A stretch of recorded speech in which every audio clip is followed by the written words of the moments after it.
Welcome to Navyug Pragati, Navyug School Educational YouTube channel.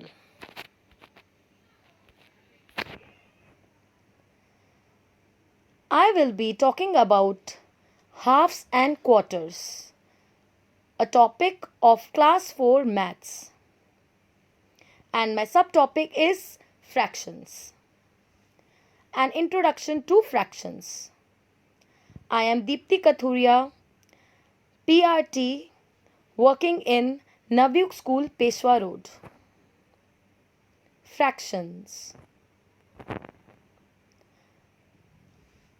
After this video, the students would be able to understand the concept of fractions and will be able to identify a fraction.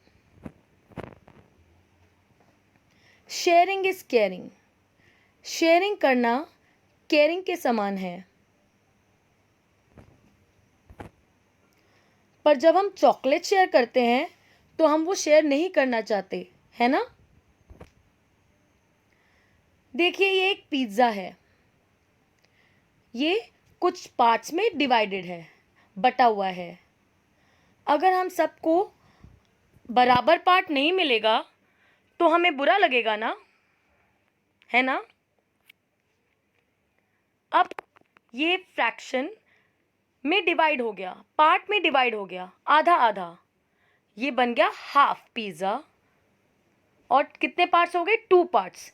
पहले ये एक whole था, अब इसके 2 equal parts हो गए. तो ये हो गया हाफ पिज़्ज़ा और दूसरा पार्ट हो गया हाफ पिज़्ज़ा. 4 फ्रेंड्स थे और उनके पास एक चॉकलेट थी और चॉकलेट में 24 पीसेस थे. वो सब चाहते थे कि सबको बराबर चॉकलेट मिले. अगर सबको बराबर चॉकलेट नहीं मिलेगी तो दुखी हो जाएंगे ना सब. तो सब ने डिसाइड किया कि हम इसको बराबर बांटेंगे, इक्वल पार्ट्स में डिवाइड करेंगे. तो सबको कितने पार्ट्स मिले? 1 2 3 4 5 6. सबके पास 6 चॉकलेट के पीसेस हैं.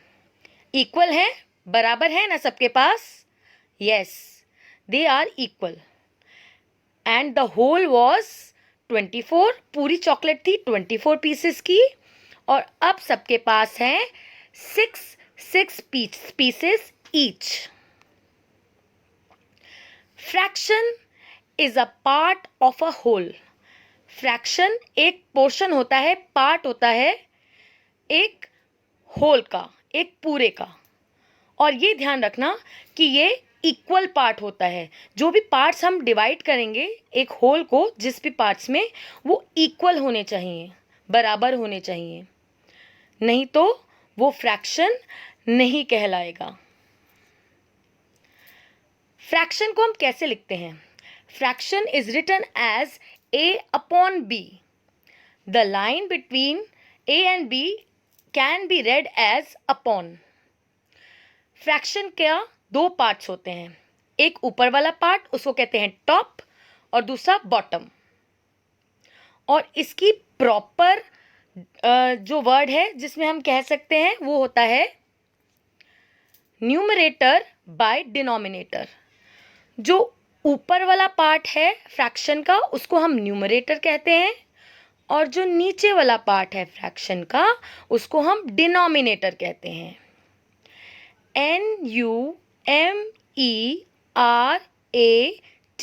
NUMERATOR, numerator. DENOMINATOR, denominator. अब देखते हैं कि डिनोमिनेटर क्या होता है और न्यूमरेटर क्या होता है.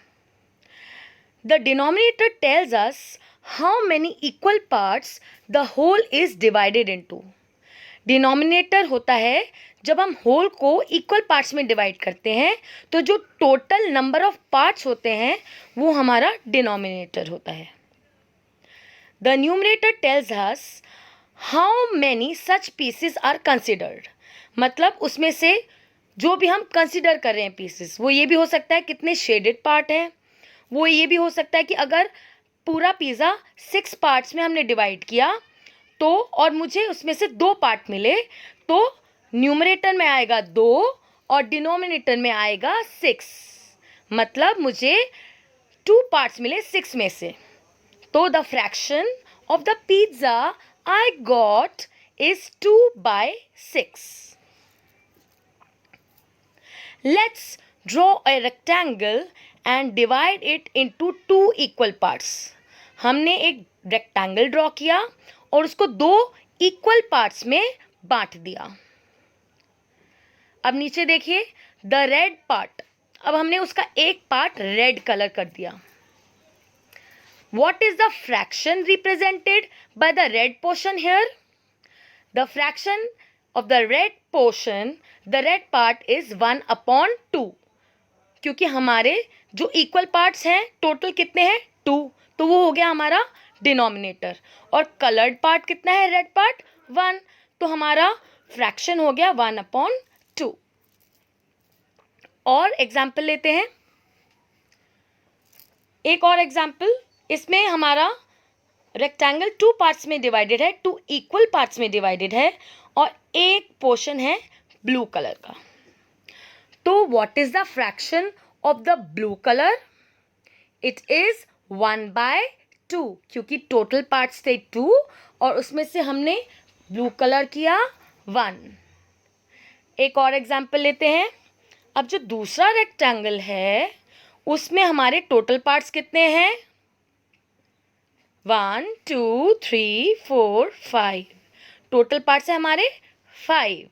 और कलर्ड कितने हैं, 1 2 3 पार्ट्स। तो हमारा फ्रैक्शन क्या हुआ कलर्ड पोर्शन का, इट इज 3/5। अब देखिए, एक क्वेश्चन आपसे पूछती हूँ, can these be represented as fractions? क्या हम इनको फ्रैक्शंस कह सकते हैं? क्या ये फ्रैक्शन रिप्रेजेंट करते हैं? आपका आंसर क्या है, मैं बताऊं? The answer is no.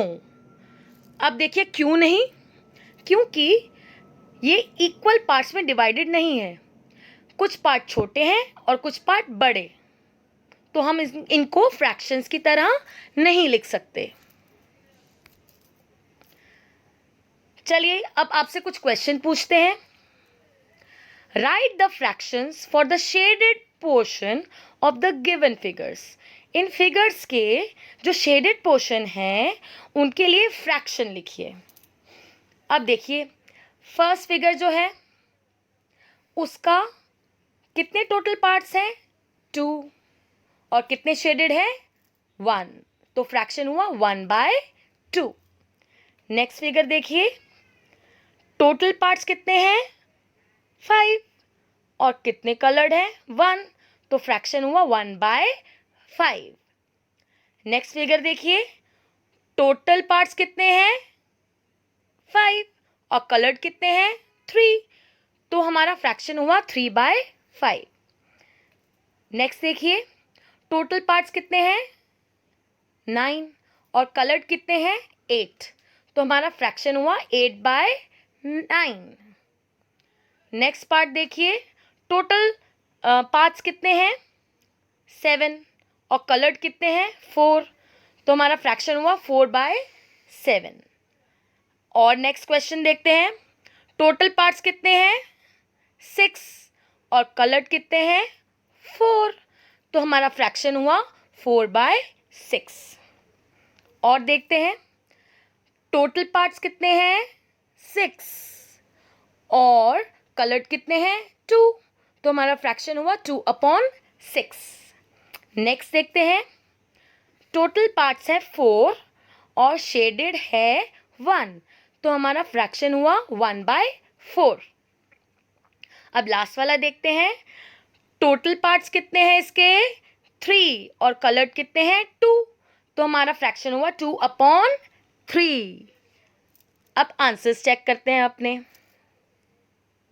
ठीक है ना, सही आंसर्स निकले, यस, वेरी गुड।